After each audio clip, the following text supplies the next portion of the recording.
Hey everybody, it is Blonde Blitz time. Let's go. He's had, but I still like the Commanders. I'm also tough. DeMar Chase. I'm looking at that Cincinnati team against the Cleveland Browns. Well, as soon as I saw the rain last night, I was wondering if that might be a little bit of a factor as well. Play that week is really going to be more impacted. With the Raiders, who got Jacoby Myers back. The same thing with Joe Burrow. You just expect Joe Burrow to do it because he's been to a Super Bowl. It's time to send in the Blitz with Deb Whitcas and the Blonde Blitz. Hello, everybody, and welcome to the Blonde Blitz. I'm your host, Deb Whitcas. Week 10 has passed, and week 11 is upon us. We've got a great show for you today. My special guest is a trailblazer in girls flag football. She's a member of the USA Football 15U and U.S. Select teams. She's also a singer-songwriter who wrote the anthem for NFL females in flag. It's called We Run This House. It's also the title of her new book, and we will talk all about it. Also on today's show is my friend and fellow sports reporter host, Maria Sorreo from Cox's Media show, Playing the Field. She's here to help me out with hot takes for week 10. And as usual, sports comedian Haley Brooks joins us for Week 10 Funny. Sports clothing designer Mel the Clothing is back to tell you all how to get the perfect game day fit. Sports betting expert Alex White is here for your best bet for Week 11, along with fantasy expert Ballers Meg. Intuitive Raider 333S Carey looks at her power deck for the Bengals versus Steelers game. And finally, you guys know what's coming. Ben Troupe, former tight end for the Bucks and the Titans, is here for Week 11 game picks. All right, guys, let's get it all started with headlines. Now to Deb Whitcas with the Blonde Blitz headlines.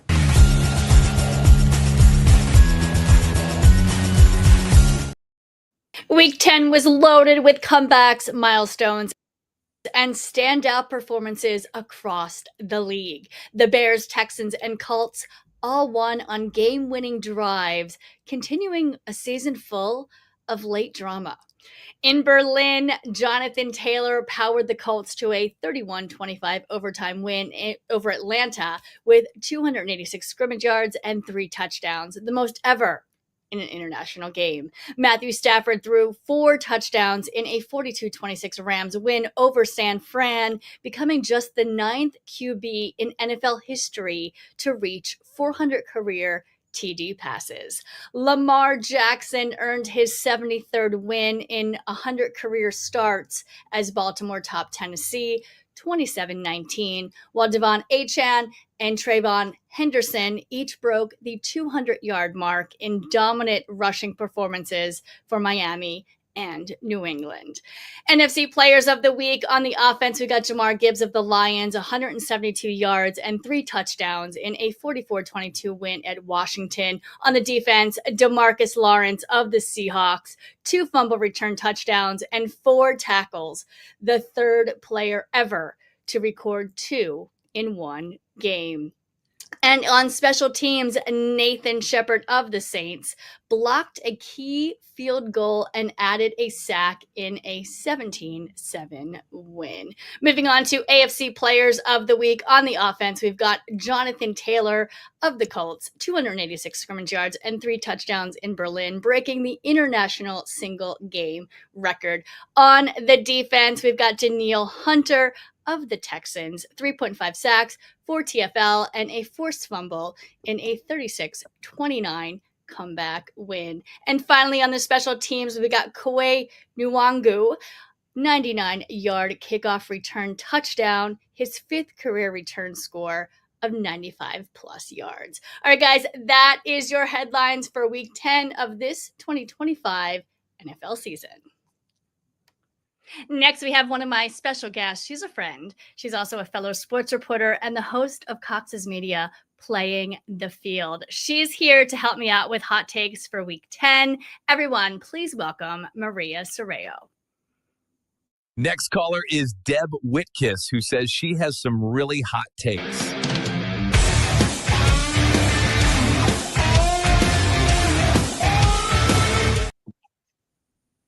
Maria, thank you so much for being here on the Blonde Blitz with me today. I'm so excited to have you. Oh, absolutely. It's my pleasure. Thanks for having me. Absolutely. So, unfortunately, I want to start off with some bad, not very sad news. Yeah. I wanted to recognize Paul Tagliabue, the NFL commissioner from 1989 to 2006. He passed away on November 9th. I just personally wanted to extend my condolences to his family, his friends, the league. In your eyes, what did the commissioner contribute during his years? This same, condolences to his family and friends. He was one of the pioneers in the NFL. These positions they're not open very often. And so I think the relationships that he had built over time with owners and teams is really the most important thing. And he did it at a very, very high level for a long time. So he stayed within that NFL family. And I think the fact that he endured for a long time and over time was super important. He was also huge in instituting the Rooney Rule, to make sure that a lot of coaches would have the opportunity, whether they were African American or whatever their backgrounds were, that they'd have an opportunity to get out there and be a part of a team at a very high level. So I think when you go out on a limb and you try to make change in the league, it's something he'll always be remembered for. Absolutely. Such huge growth during those years. I feel like baseball used to be America's sport. And during that time, he really, contributed as much as he could and almost beat out baseball. Dare I say that? It's interesting you say that, because I think especially in the last 20 years, I would say football is the number one sport. Mm-hmm. And where football used to be a very seasonal sport, now we see football all season, as far as people know when the owners' meetings are. They know when the spring workouts are. They know when the draft starts. So it's really, it used to be like Super Bowl, and then they did the Pro Bowl, and you were like, oh my God, there's no football now forever. And it's so different now. It's so different. It's a yearly thing. I get depressed right after Super Bowl, I have to be honest. So right, of course. I'm there for the combine. I'm there for the draft. Right, exactly. So all of training camp and but I think that for fans, they before it was just like Super Bowl, Pro Bowl. Oh my gosh, there's nothing else. Yeah. But for us, we know when all these things are. But now fans know when all these things are too, because they're posting and you see them online and you're like, wow, this is crazy. But it's changed. Cool to see. Also, I wanted to discuss, unfortunately, Marshawn Nealon's passing last week as well, former DE for the Dallas Cowboys. We saw him score his first touchdown on Sunday's game, playing the Cardinals, and then Thursday he committed suicide from a self-inflicted gunshot wound following a police chase. Just tragic. It is so tragic. And the mental health is it's such a huge part of the NFL and the awareness that it brings. I knew Junior Seau back in the day when he played, and it's so strange, but after he stopped playing, he would do a lot of different things. And I remember seeing him, he was doing a show at an IndyCar race, and it was kind of a fun show, like, watch an NFL player do this or do that. So he was going to be like a tire changer. And I will never forget seeing him at that event, and shortly after he committed suicide. And it just seems, it's something that I think we have to recognize, and these guys have to get help for, because they have so many concussions. They don't really know what it does to your brain, whether while you're playing or later in life. And I think that we just have to be open to understanding what mental health, the crisis that's really out there, and what we can do to be a part of that to help these people. Absolutely. And I think the NFL does do a good job with it. Yeah. Unfortunately, we don't see this too much, but thankfully, because it's so incredibly sad. Yeah, absolutely. Let's get into some better news. Talking about the Patriots and Buccaneers game, New England beat Tampa 28-23, 7 wins in a row. They're 8-2. They lead the AFC East right now. Are the Patriots the dark horse of the NFL this season? Well, with Mike Vrabel as their head coach, I mean, he is the heart and soul of the New England Patriots. And it's so funny because as you know, this has been such an interesting season thus far with teams like the Baltimore Ravens, where every year you come in and say they're going to the Super Bowl, Right. and then you think, oh, I said it the first day. The first right, day exactly. We always and then they do. lost it. Right. And you look at the Patriots, and you always knew they were going to come back, but Tom Brady leaves, and then they have all these players that have retired or moved on, and you just wonder, like, how long is it going to take? Well, I think they're on their way back for sure. I think they're on their way back for sure. I mean, Drake May, second year, he's performing. Unbelievable. Yeah, MVP levels. They have such a strong defense, I feel, too. Right. I've seen some questionable things. I've watched every game. I've seen questionable things from the offense, but still playing strong. I do think they have a little bit of an easy schedule, but they beat Tampa Bay. Yes, I mean they have to play teams like Miami that are not doing well. I mean, teams within their division, so you have to kind of go, well, you know, the Jets, I don't know if that's really a huge win, but I think that they're on their way back. Do I put them in they're going to the Super Bowl category? I don't, but I think that they have to beat the best, right? So they're going to have to beat Kansas City. Denver is on its way up. There's many AFC teams now that you're kind of going, they're really good, and maybe they'll make the playoffs, and I think that's going to be a huge win for them. And I think so too. I don't see them getting to Super Bowl, Not but this year. Not this year. Soon, though. I mean, they're definitely on the up and up. They're on the rise. I'm so excited for all my Patriots fans because they with Tom Brady leaving and all of that, and then the last couple seasons, some of my friends were actually rooting for them to get the first pick in the draft. Like they were rooting for them to lose, which you never want to see, right? Ever. No, I hate when people say that too, because I'm like, no, that means they're gonna have a terrible season. So it's awful. I was talking about another positive thing. Keenan Allen, who I love. Yes. Antonio Gates, also who I love, on most receptions in Chargers history. Maria, you cover the Chargers a lot. I know you're there. How do you feel this season's going for them?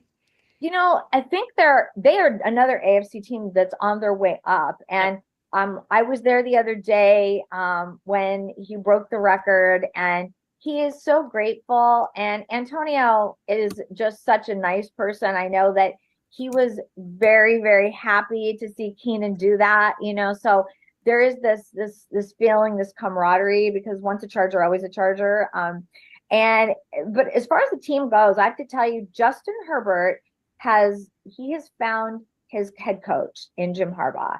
They are in love with each other, and we kind of knew that, right? They are really.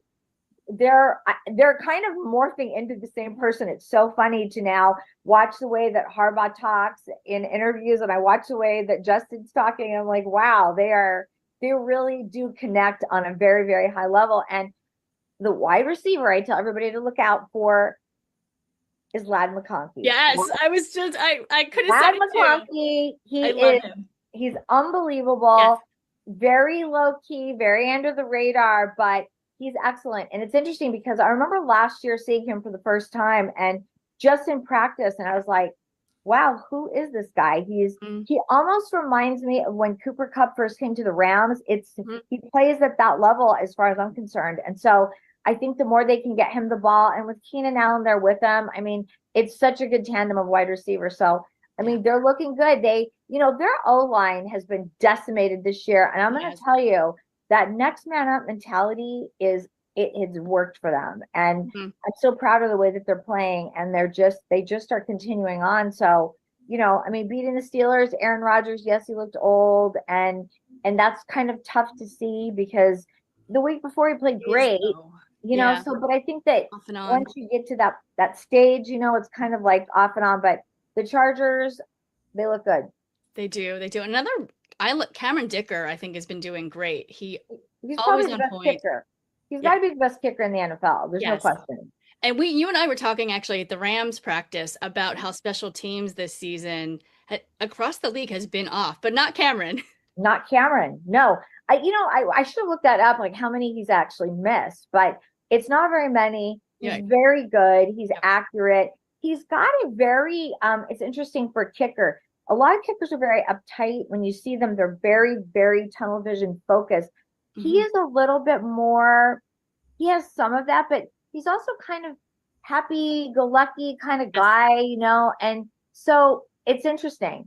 Yeah, I feel like Cameron Dicker and Jake Elliott are very similar personality-wise and kicking styles, we know from the Eagles as well. So Yeah. you mentioned the duo of wide receivers, another great pair, Devontae Adams and Puka Nacua from the Rams. And then there are 10,000 tight ends. It's like yes, they're all very good. I've never seen a Rams team in a very long time, even while I've been covering them, that have two, maybe Robert Woods and Cooper Kupp for a pretty good combination as well. But this offense, they are being overlooked. And I'm just going to say it here because they're being overlooked. They're very good. Matthew Stafford is playing at such a high level. Yes. You know, before the season, everyone's like, well, he's not top 10 anymore. And I was like, I got into two arguments. I said, name me 5 quarterbacks who are better than Matthew Stafford. And then, okay, maybe he's 5 or 6. There is no question that you could consider him in the top 3. And Absolutely. A lot of people would not agree with me, but who is better at this point? Well, Maria, San Francisco game, he threw for 280 yards, 4 touchdowns. In the New Orleans games, he threw for 281 and four touchdowns there. And Jacksonville, 182 yards and 5 touchdowns. Who is better? He should definitely be in the VMP, MVP talks for sure. And not only that, but think about this too, Deb. He is throwing to multiple wide receivers, multiple tight ends. He is getting the ball out. We've seen him throw to Tutu Atwell. We've seen him throw to, of course, Devontae and Puka are always going to get, the ball, but he is throwing to Xavier. I mean, everybody on that roster you look at, and they've gotten a touchdown from him. Absolutely. He spreads it around the field. Absolutely. And yes. McVay's coaching is top notch as well. Yes. I think the Rams are going to the Super Bowl. We'll see. I mean, at this stage, it's, we're up and over that. We get to see them on a daily basis. And so you just kind of go, they had to win the game in San Francisco. Had to. They did. They have a huge game coming up. Yep. With the Seahawks too. Huge game. If they dominate the way they dominated in San Francisco, Seattle's coming here, but if they dominate like that, look out. Yeah. Watch out.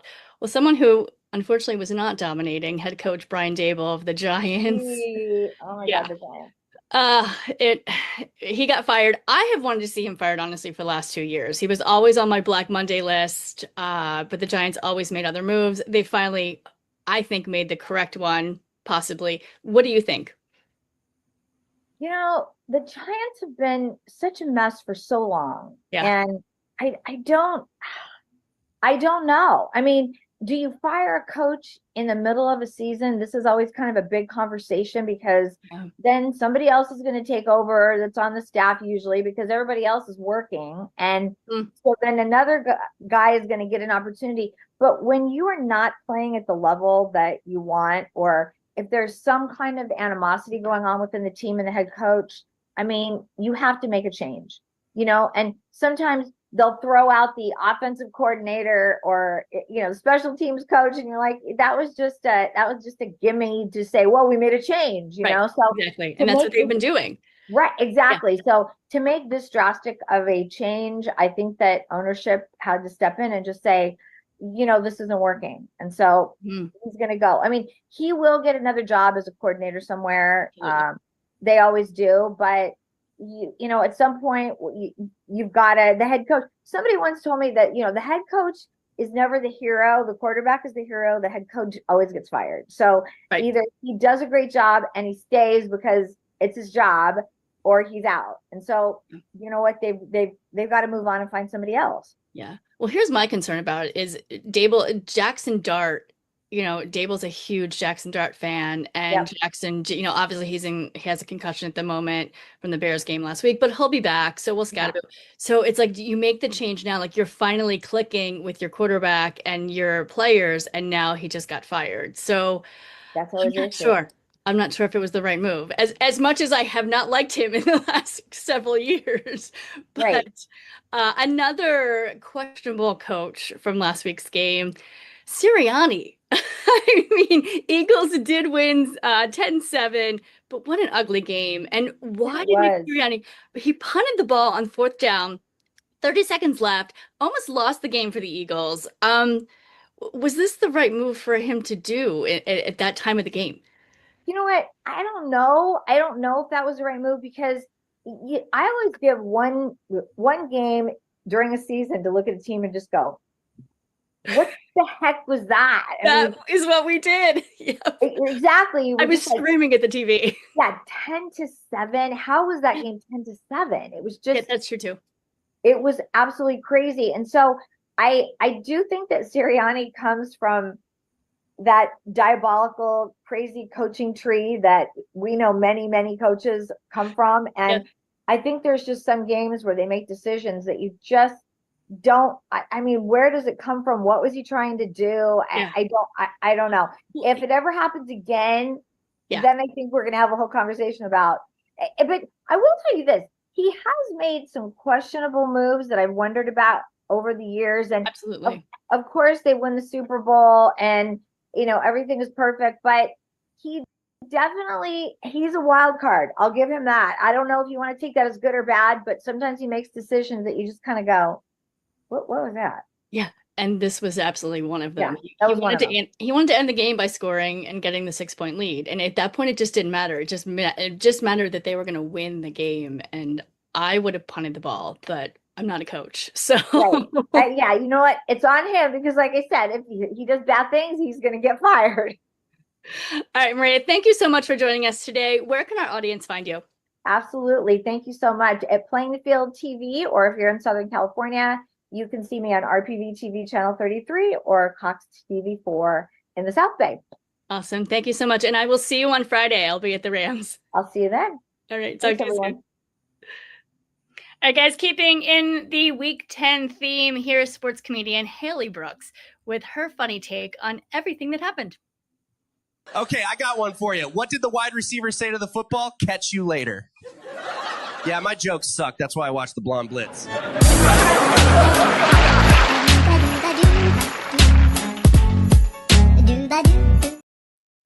hey. Hello. Hi, Deb. How are you? Good. How are you? How's my Philly girl doing?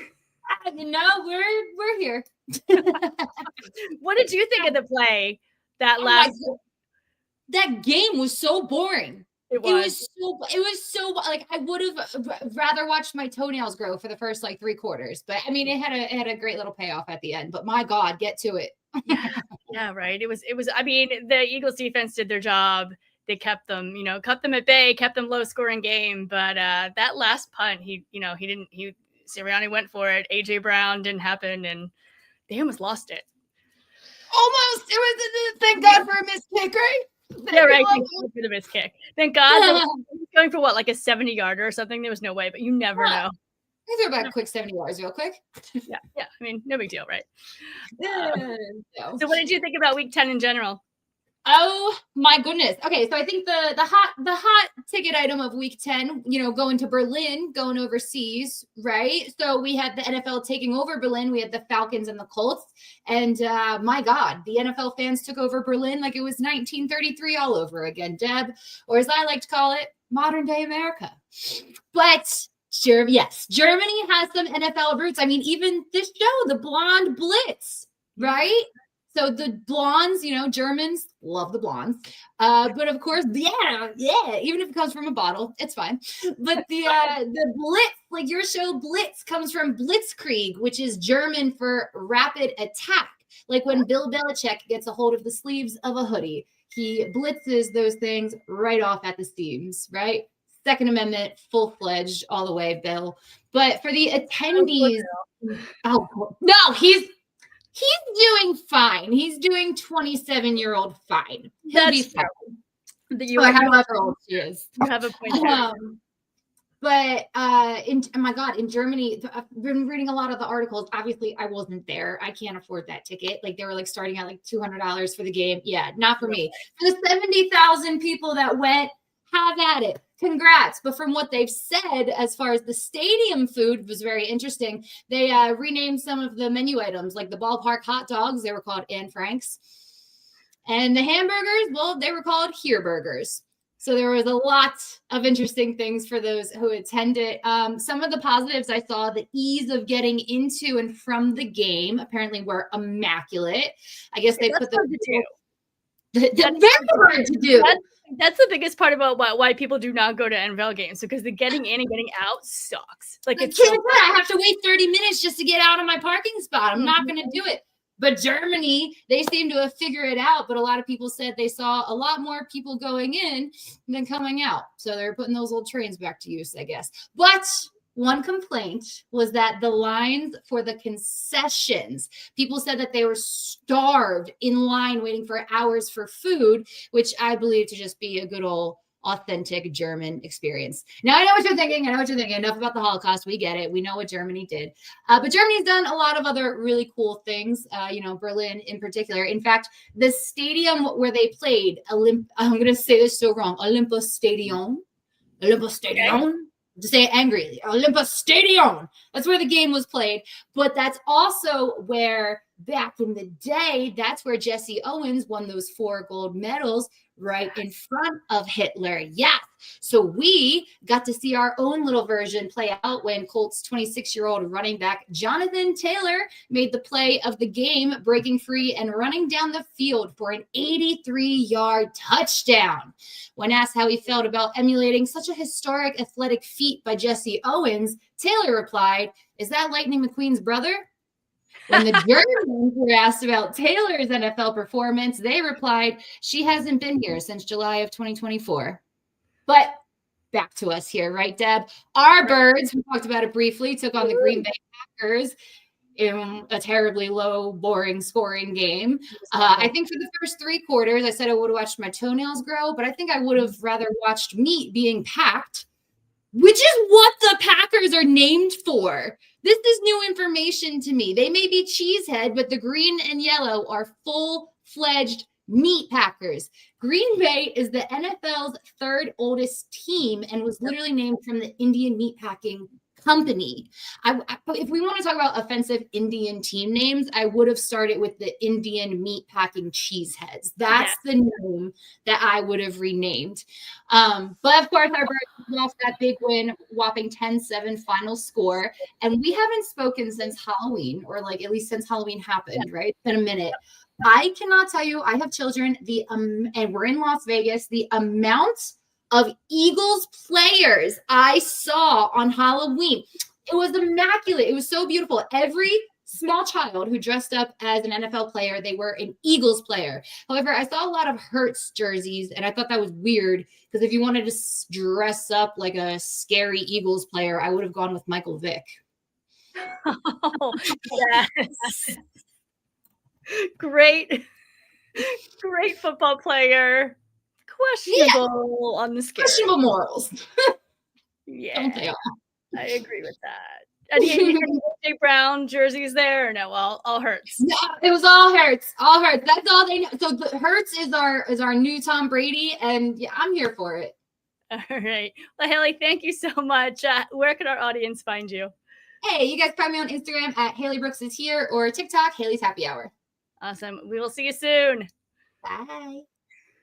All right, guys, my next special guest, she's a 15-year-old trailblazer in girls flag football. She's a member of the USA Football 15U and US Select teams. She's also a singer-songwriter who wrote the anthem for NFL females in flag called We Run This House. It's also the title of her new book, and she's here to talk all about it. I'm still waiting for my invite as a special guest on the Blonde Blitz. My agent is waiting for your call, Deb.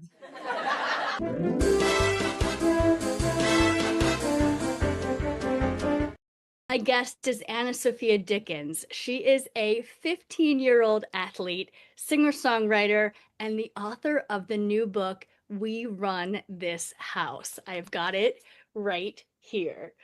She is a wide receiver on the USA Football #1 ranked 15U women's flag football team and a player on the US Select team. All right, so Anna Sophia, why football? Why do you love it?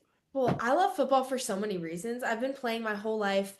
One of the biggest reasons is that my dad loves football and so does my brother. And growing up in kind of a football family just being able to play football and give other girls that opportunity to play is like really exciting to me. So football's been really fun my entire life, and I'm so glad I get to keep playing it. What age did you start and where and why? I started playing flag football when I was 5, and I was on my older brother's team because there weren't any girls' teams. There wasn't any girls' divisions to play in. And I played in Matt Leinart, our local league. And I just played on my brother's team, and my dad was the coach, and I had the best time. And that's what kind of started my flag journey. And what was it like playing with the boys? It was different. I think that it definitely shaped who I am and shaped who I am as an athlete, because playing against boys and on a team with boys is definitely a different environment. It's a little bit more competitive, especially as a girl trying to prove that you deserve to be there, even if you're 2 grades younger and a girl. So I think that playing with boys was much more competitive, but it makes me grateful that I get to play with girls now. You had mentioned in the book, you did an interview with Andrew Whitworth, a former offensive tackle, 16 seasons in the NFL, and he talked about how it's good for athletes to play different sports. So talk a little bit about how you feel about that.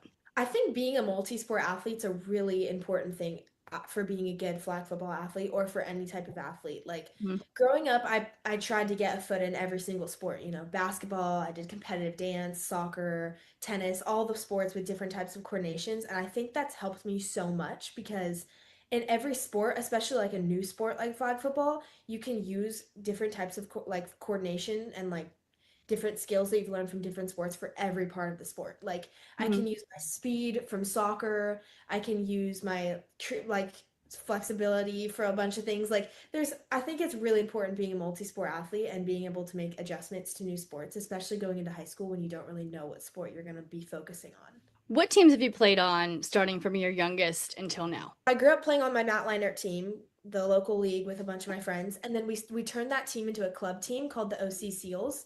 And right now we're 15U. We've been doing that club team for a long time. We've been going to the national tournaments in Vegas and Ohio for NFL flag. And then I tried out for Talent ID camp, and then I got MVP of the Talent ID camp, which gave me a ticket to play on the US Select team. So now I play on the US Select team, and I did that over the summer.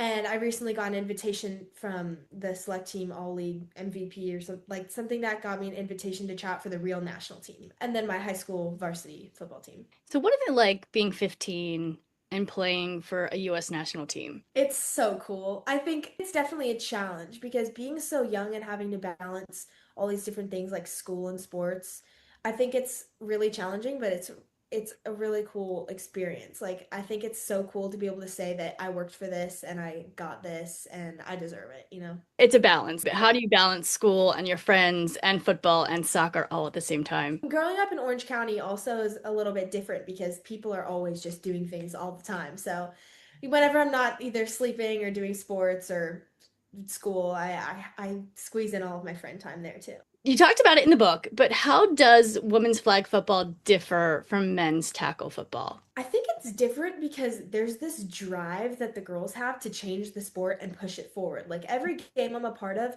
it's super cool because there's a rule change. And like you're not going to see that like growing up playing a sport. Like I'm playing a game where every game there's some sort of like something you've never seen before. I can make up a move. I think that's like is the difference between flag and tackle because right now the rules are kind of different and growing. For the future of the game, I still think it'll still be different because girls are going to want to play America's favorite sport and impress the world and play this really fun sport that everyone loves to watch. So you're a wide receiver, and how did you figure out that position was for you?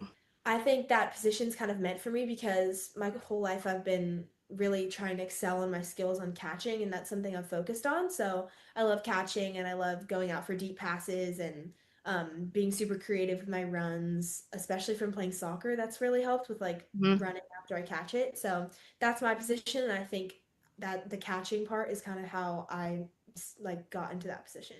Let's kind of go over the positions in women's flag football. What skills do you need to have for each position? I talk a lot about this in my book for each chapter for each of the positions, but the wide receivers, it's mainly just speed and the ability to catch. Also, it takes a lot of mental skill to be a quarterback. Like it's hard, it's tough. Same with the receiver. Like you have to push everything out of your head. You have to push the whole audience out of your head when you're going up for that end zone pass. Like it's a whole different job. As a defender on flag football, it's it's less about the physicality as it is in tackle football. I mean, there's a lot of physicalness to this game because, the rules are iffy about how contact it is. It's no contact, but you have to be really physical. But it does take a really physical safety and corner who are in the back on defense. And then in the front, it takes quick, fast flag pullers. I play middle linebacker and I play rusher.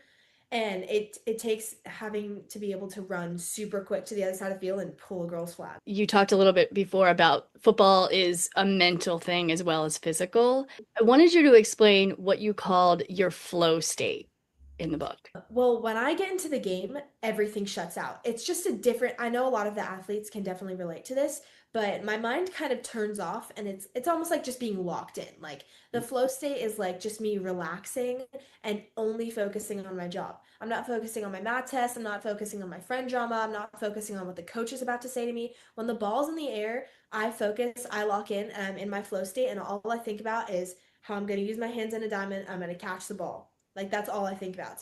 Mentality is a huge thing in flag football. What prompted you to write a book about women's flag football? Well, I got really inspired by all of the support all these brands were giving girls in flag and how fast the game was moving forward, and I really just wanted to be a part of it.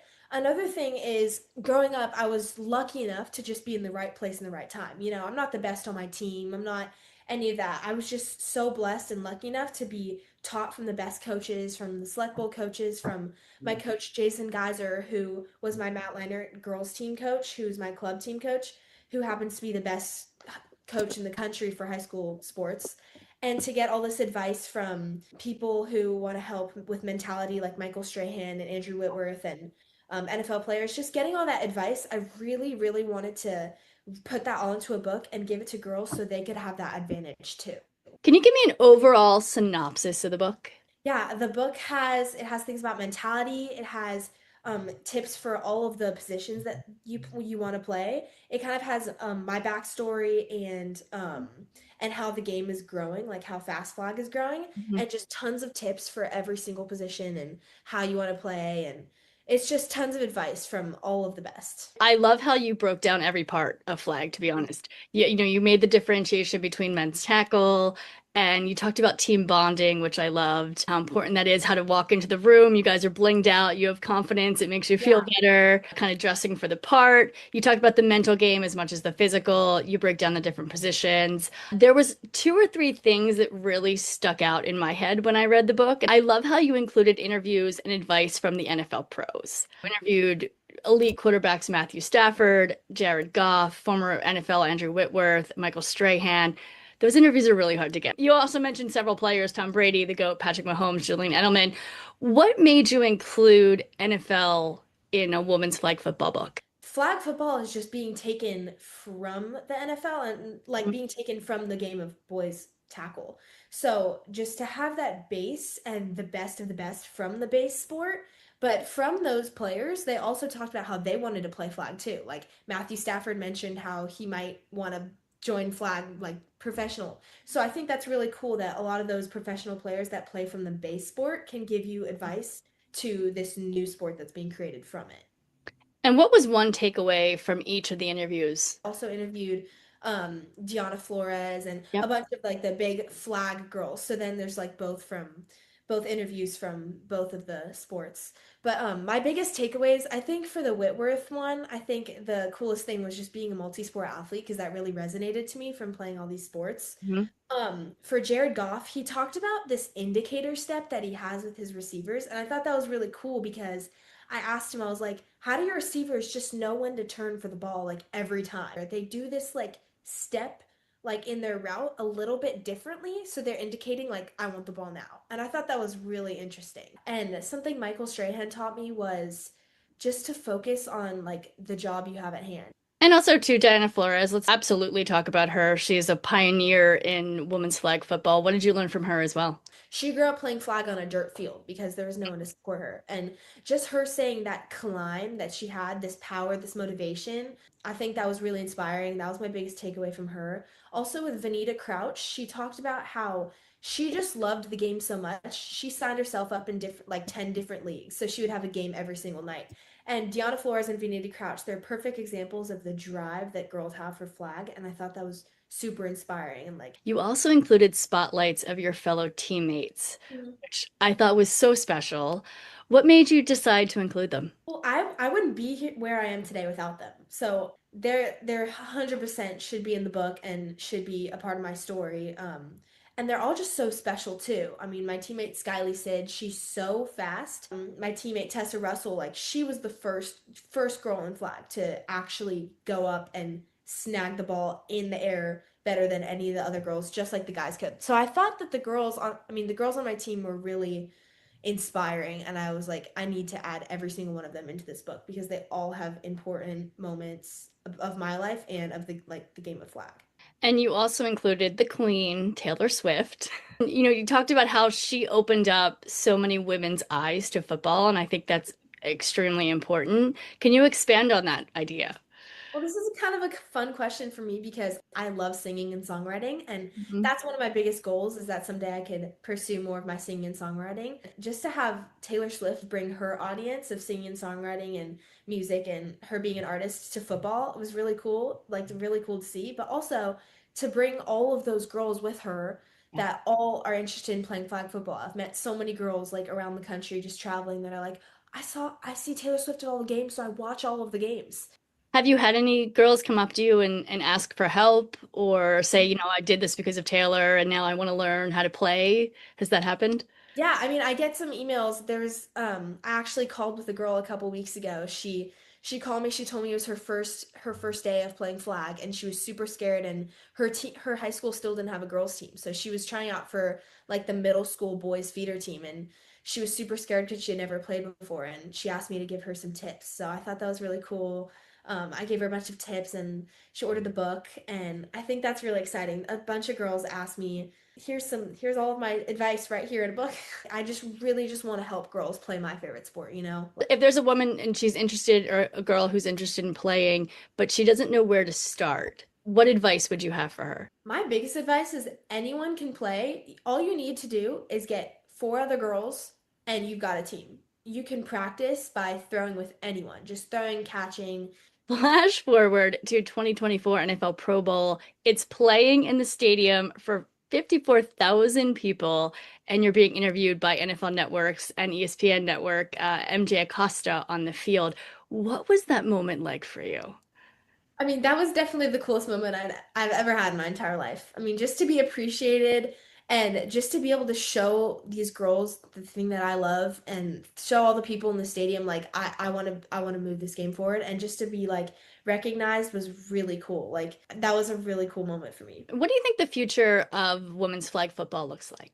Well, for sure, obviously the colleges, and then 2028 Olympics, and then after that, just that it's continuing in the Olympics is it's gonna grow over the course of the next decades. But just that it gets into all these big colleges. I know a lot of girls are really hoping to play. I'm really hoping to play flag in a good college. And what colleges are you looking at for flag? My dream colleges, I really want to stay somewhere local. I want to go to USC, UCLA.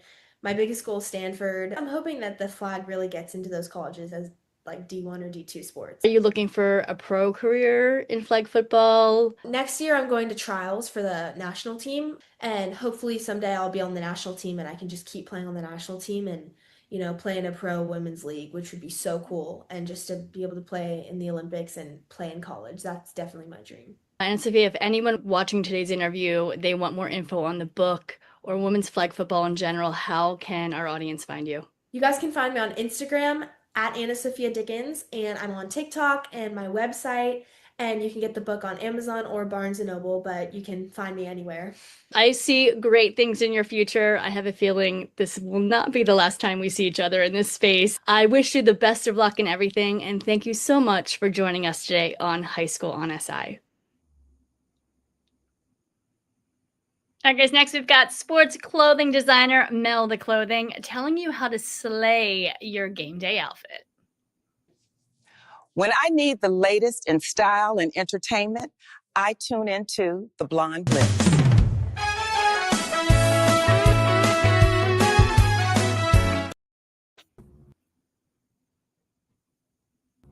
Hey Deb. Thanks for having me on the Blonde Blitz.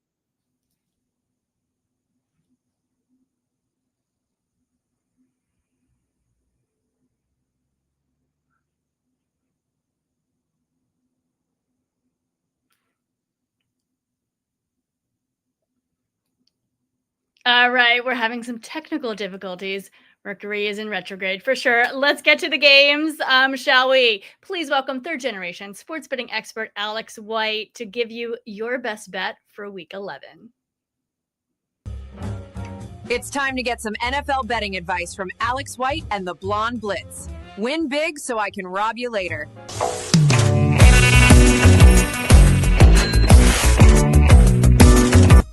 Hi Deb, hi everyone. Alex White here from Sports by the Book. Very happy with my Rams pick last week. Let's keep it going. Showing the AFC West some love this time. The Broncos 8-2 on top of that division. The Chiefs 5-4. So it's an important game for them. Luckily, they're coming off a bye week, and that means extra time to prepare. Defensive coordinator Steve Spagnuolo, one of the best in the business. He's going to have a good time here shutting down this Broncos offense that's already struggling. Now extra time to prepare. Right now, 17th in the league in points per game, 18th in yards per play. Bo Nix, 18th among starting quarterbacks in his average passing yards per game. On the other side, though, Patrick Mahomes and company, they're going to struggle because this Broncos defense is elite. Third right now in scoring defense. First in opponent yards per play. They're also the best red zone defense in the league. The Chiefs, it feels like they're struggling on the defensive side, but they're fourth right now in points per game, and their strength is against the pass. J.K. Dobbins is questionable right now, so it's going to be a tough time for both offenses. You know what that means. 44.5. We're going under that total. Best bet of the week here in Week 11. Have a great weekend, everybody. I'll check in again next week. Thank you very much. All right, thanks so much, Alex. And of course, we cannot talk sports betting without talking fantasy. Here's fantasy expert Baller Meg with her advice for week number 11. When I'm looking for fantasy advice, I listen to Meg from TSS Fantasy. Hi guys, Ballers Meg coming at you with the fantasy football section of the Blonde Blitz podcast again this week, where I'm giving you some advice on which players I would be picking up wherever possible. Starting off over in Dallas with Javonte Williams, who's facing a Raiders side this week that we know have not been the top shelf performers that we would expect. Javonte Williams looks to be putting on points week in, week out, and I would be saying he's a safe bet for your fantasy football squad. Next up, we've got Lad McConkey over at the Los Angeles Chargers. I'm seeing him putting on a lot of points this week against Jacksonville Jaguars. I think he has got an absolute field day to have, excuse the pun, against that Jaguars side. And I'm excited to see what he can do as well. Finally, last but not least, Woody Marks over at the Houston Texans. I'm seeing him again having so much potential this week. He's facing a Tennessee Titans squad that have been on that struggle bus all season. They have struggled to even get that one win. So I'm saying that Woody Marks is a safe bet to add to your fantasy team this week. Also with limited targets at the Texans, he is definitely one of the top performers there. So let me know how you get on, and for more hints, tips, tricks and advice, follow me at Ballers_Meg across all social media platforms, and check out TSS Fantasy for an in-depth look at your Week 11 games this Sunday. This tape will self-destruct in 5 seconds. Good luck. All right, thanks so much, Meg. Next, Intuitive Reader 333 Ask Carrie is using her power deck to predict the Bengals versus Steelers game this week. Carrie, what do you got for us? Let's see what the power deck cards say about these NFL team futures.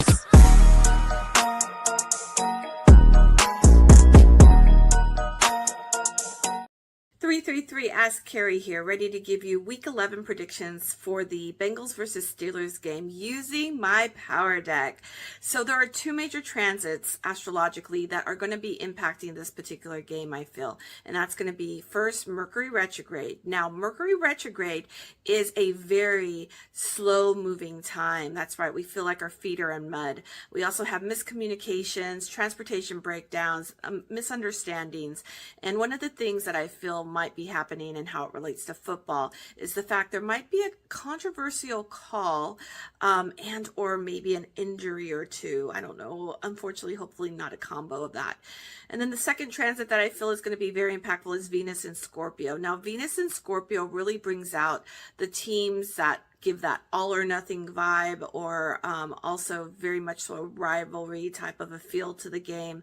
So in other words, I feel like it's going to be a pretty intense particular game, and I don't think this is going to be the only game that's like that for this particular week. But let's see how these teams do. First, let's talk about the Bengals. The Bengals is very an earth and water type of an energy going on. We have Joe Flacco, who is a Capricorn, and then we have Jamar Chase, who's a Pisces, and together they have this very grounded yet flowy vibe. And then they proved that last game, and it was a pretty close one for them. So I'm sure that they're going to hope that they could only do that again and resurrect that type of energy. Then we have the Steelers, and they are on home turf, guys, so they are ready to rock and roll. We have Aaron Rodgers, quarterback, who is a Sagittarian. That's a fire sign. So, and then they have a water vibe because two of their other key players are Scorpio and Pisces. So they have this like very it's a very fiery yet very balanced flow of energy. So who's going to win out? Let's see from the power deck. Let's start with the Bengals. I have the Queen of Pentacles or the Queen of Clubs, which kind of indicates that they are coming off of a very money-making type of a game or a feel. And then we have the Two of Diamonds for the present card. Two of Diamonds indicates that at halftime they might be pretty close, neck to neck in scoring. And then the Three of Spades, though, is their final card, which means that in the future they are going to have a loss, and it might be related to this game. Now, what's happening for the Steelers? First of all, guys, they're on home turf, so they are super happy to be coming back onto home turf with the Three of Diamonds. They are on a great streak here with their ranking. And then also, King of Hearts is their current card, so that means that probably a combination of those sweethearts, Aaron Rodgers, and the other two water sign players that are coming on, because hearts represent water. And then we have the Three of Hearts, which indicates that there'll probably be at least 3 major plays that they'll make, whether they're touchdowns or really just great comeback plays, and ultimately win the game. And the final score being Bengals 21, Steelers 28. Okay, back to you, Deb. Have a great week. Thanks so much, Carrie. We will see if your predictions are correct. All right, guys. Ben Troupe, former tight end for the Buccaneers and the Titans, is here. He's here to help me with Week 11 game picks. Bring in Deb and Troupe so we can get our NFL picks.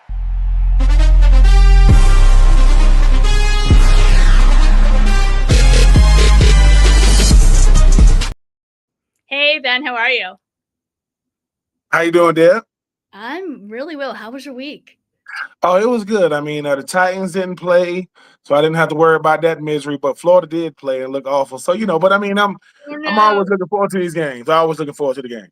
All right. Well, let's talk about Bills versus Bucks Sunday at 1 p.m. What do you got and why? Ooh, the fact that the Bills and the Bucks both coming off losses, which is a rare thing to say, right? You got two teams of that caliber, but I think the Bills need this game. While the Bucks lost, the Bills got embarrassed. The Bills got embarrassed by a Miami Dolphins team. I mean, a Miami Dolphins team that didn't have no cheetah. I mean, what Dolphins did? No cheetah, no Jalen Phillips, no Jalen Ramsey, no GM, and they beat the brakes off the Bills. Yeah. I got the Bills winning this one, but I know the Bucks will not go quietly into the night. Absolutely, and the Bucks actually lead the all-time series 8-5. And some interesting stat here: the Bucks have never won a regular season game in Buffalo. ever. I mean, has it gotten cold in Buffalo yet? Because if it's gotten cold, that's not going to bode well for Baker Mayfield and company. Right. Well, I mean, both teams are 6-3. I think this is going to be a close game. Bills are motivated, like you said. They lost that last one to the Dolphins, but you kind of never know what Bills team is going to show up. Right? Yeah. That's the problem here. Bills tight end Dalton Kincaid. He's questionable for Sunday. He's obviously Allen's favorite target. I think the dominant Bills will show up against a good Bucs team. To be honest, the Buccaneers they're missing. Yeah, they're missing their top 3 offensive weapons: Bucky Irvin, Michael Evans, Chris Godwin.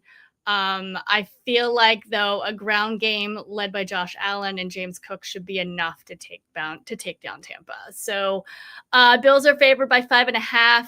I'm going Bills. Okay. I like the Bills too. Sean McDermott, hey, sir, you better start getting some wins because losing to the Dolphins like that and the class of the AFC East right now being Drake May and New England. Yeah, he's definitely on the hot seat. Definitely on the hot seat. And it's gonna be raining in Buffalo. It's gonna be in the 40s. There are going to be some high winds, so it's not going to be cold necessarily, but the high winds might be questionable for kicking, and we know how much the kicking has, the entire season has come down to some kicks. So we'll see. I'm going Bills. All right, let's go Seahawks versus Rams. Cannot wait for this game. Sunday at 4:05 p.m. Who you got and why? This is going to be probably the game of the week. I know we got some other games on the slate, but Sam Darnold and this entire Seattle Seahawks offense led by Jackson Smith, enigma. I mean, the way he's playing right now, I think is already over 1,000 yards. This defense led by Leonard Williams and company. I like the Rams. I like Puka.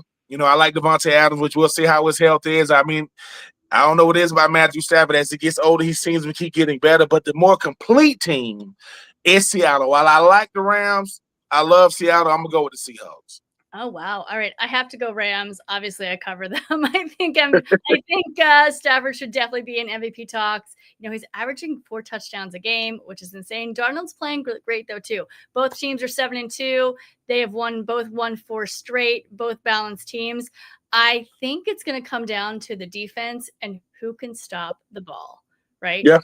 That's what it's going to come down to. The Rams rank 2nd in the NFL right now, allowing just 17 PPG, and the Seahawks rank 4th at 19.1 PPG. So I'm giving the edge to the home team. SoFi will be on fire. Rams it will.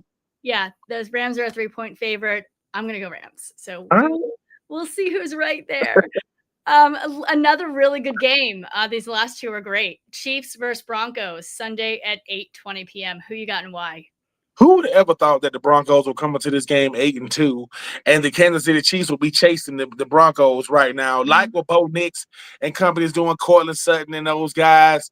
But it's something about this Chiefs team that you realize, hey, man, this is when we got to start making a run. We respect what Bo Nix and Sean Payton have done. But I just think this Kansas City Chiefs team understand that they have underwhelmed at this point, have won some games, kind of let people know they're still a very, very good team. But they need this win. 1, because it's a division game, and 2, we don't want Bo Nix to come to put too much space in between them because you still got to deal with the Chargers who are surging. Give me Kansas City. Good game now, good game. But I got Kansas City winning this one because I think the Denver Broncos, while they're 8-2, I don't know how impressive of an 8-2 it is. Yes, it's 8-2, and I'm going to respect what they've done. But I'm going to go with the better quarterback, better coach. That would be Andy Reid and one Patrick Mahomes. Absolutely. I agree with you, too. I think the Chiefs have this one. The Chiefs are all-time 73-57. Broncos have won 7 straight and are 5-0 at home this season, but I don't think that's going to make a difference. Andy Reid is 22-4 in his career after bye weeks. Wow. Yeah. So KC is well rested and ready to go. So I think they're going to dominate, and I think it's going to come down to the wire, but KC normally performs great like that. So the Chiefs are the 4-point favorite on this one. I'm going to go Chiefs as well. All right. We got the last game. We got Lions versus Eagles, Monday Night Football, under the bright lights. Who do you got and why? You know who I have already. Of course. Let me tell you why I'm gonna go with the Lions, and I respect what the Eagles have done. Bringing over Jalen Phillips, he paid dividends. Yep. Against Green Bay. You talk about Saquon having a nice bounce back game against the Green Bay Packers, but Nick Sirianni doesn't get enough credit for how much turmoil he has to deal with within the locker room. A.J. Brown is making a lot of waves right now. He's not getting the football. He's not happy, and he's not supposed to be. They are winning, but he seems like a very disgruntled wide receiver right now. He's not a diva. He's just disgruntled. I know he had a lot to say today in the media. Sometimes inner workings of Nick Sirianni, what he does a good job of is not letting distractions become outside of Philadelphia and affecting the game. Jalen Hurts is a man of very few words. He's not going to say much. He's just going to go out there and win. But I think this Detroit Lions team knows that we got to win against teams like Philadelphia to prove not just to ourselves but to the rest of the league that we're a team to reckon with. Because when Detroit played against Kansas City, that game kind of got away from Detroit. And you got the two-headed monster at running back with Montgomery and Gibbs. You talk about what Amon St. Brown does. Aiden Hutchinson is going to learn why Lane Johnson is one of the best right tackles in football. But it's going to be a good game. But I just think Detroit is going to prove to Philadelphia, hey, man, y'all might be a better team than us, but y'all going to have to reel some of this distraction stuff in, that being A.J. Brown, talk about the offense and what the defense, is making up for them. Love the Eagles, never, ever like to go against them, but I'm going to go with Detroit only because of the distractions coming out of their locker room right now. Yeah, no, and I agree with you. This is going to be a great game. Lions have a really good shot at this one. This could be the NFC Championship preview. Let's be honest, right? And it'll definitely be a playoff preview in general. All-time Eagles are 18-16 with the Lions. What else here? Lions are 6-3. Eagles are 7-2. Eagles just stacked up a defense, like you said. Dan Campbell did take over the play calling. Lions are looking better. But I think when it comes down to it, this is a night game at the lake. It's one of my favorite times of my life, right? When I am at a night game at the link. It's so much fun. You mentioned Aiden Hutchinson. Fabulous defense, but can you stop Saquon? Yeah. You think you can? Can you stop AJ? Can you stop Devonta Smith? Can you stop Jalen Hurts? Can you stop Dallas Goedert? It's a lot of moving parts. It's really a pick your poison type offense. It just comes down to what type of play calling are they going to do? Are they going to be aggressive? Are they going to be conservative? Are they going to run the football? But if anybody can right the ship, it's Philadelphia. I think they don't care how they win at this point, Deb. I just think they want to win. It's just they're going to have to reel AJ Brown in because it's one thing for a star player to say something, but it's another thing to be asking his teammates about what he's saying. Because I can't validate and invalidate what the man is feeling. It's just we winning, and sometimes winning don't mean that you're going to be a key contributor. He just don't have the numbers he's used to having. Right. No, yeah, absolutely. I actually do think that this game will come down to Jalen's run game too. He's going to have to do a little bit of a run game here to beat the Lions. So Eagles are favored by 2.5. I mean, I'm going Eagles. All right. You can never go wrong picking the Eagles. Let me just always say that. Never go wrong with that. Absolutely. All right, guys. Ben, thank you so much for being here. Your show is up next. No weddings in the fall. Everybody stay tuned, please. Today's show is sponsored by Wish LBI and Underdog Fantasy. Go to Underdog Fantasy and use promo code BLONDE and we'll double your deposit up to $100. All right, guys, if you liked tonight's show, please subscribe and you can follow us on all socials at The Blonde Blitz. All right, guys, football forever. See you next week. Go Birds.